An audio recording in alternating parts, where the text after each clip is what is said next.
सातों आसमान और जमीन और जो लोग उनमें हैं सब उसी की तस्बीह करते हैं, और मखलूकात में से कोई चीज नहीं मगर उसकी तारीफ के साथ तस्बीह करती है,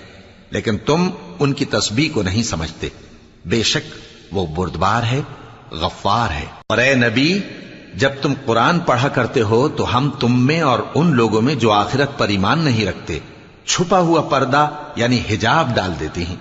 और उनके दिलों पर भी पर्दे डाल देते हैं कि उसे समझ न सकें, और उनके कानों में सिक्ल पैदा कर देते हैं। और जब तुम कुरान में अपने परवरदिगार यक्ता का जिक्र करते हो तो वो लोग बिदक जाते हैं और पीठ फेर कर चल देते हैं। ये लोग जब तुम्हारी तरफ कान लगाते हैं तो जिस नीयत से ये सुनते हैं हम उसे खूब जानते हैं, और जब ये सरगोशियां करते हैं यानी जब जालिम कहते हैं कि तुम तो एक ऐसे शख्स की पैरवी करते हो जिस पर जादू किया गया है,